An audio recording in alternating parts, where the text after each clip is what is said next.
Welcome to our channel. Today we how to activate Gmail scheduling for better response timing. Easy tutorial step by step clearly.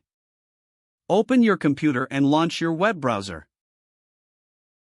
Navigate to www.gmail.com. Sign in to your Gmail account if you haven't already. Once you've accessed your inbox, click on the Compose button located in the upper left corner. In the new message window, fill in the recipient's email address. Write your subject line in the subject field. Compose the body of your email as you normally would. Look for the small arrow next to the Send button at the bottom of the Compose window.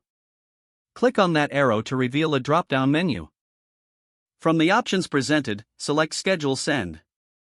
A new window will appear, offering you various scheduling options.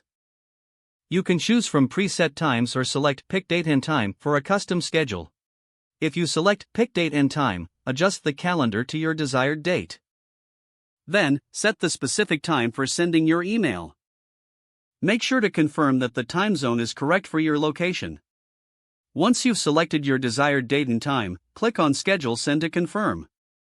Your email is now scheduled and will be sent at the designated time.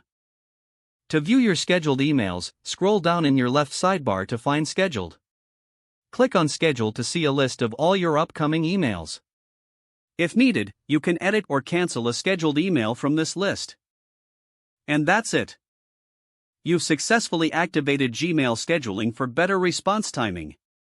If the page does not load, refresh the browser or try again in a private or incognito window.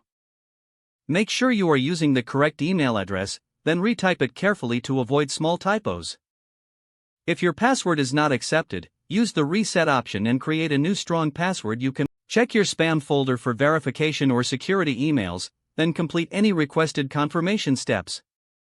Enable two-factor authentication if available to improve account security and reduce unauthorized access risk. After signing in, review your profile details so your contact information and settings are accurate and current. If you see an error message, note it down and try again after restarting your device and internet connection. Log out when you finish, especially on shared devices, to keep your account and payment information secure. Don't forget to like this video and subscribe to our channel for more step-by-step tech guides.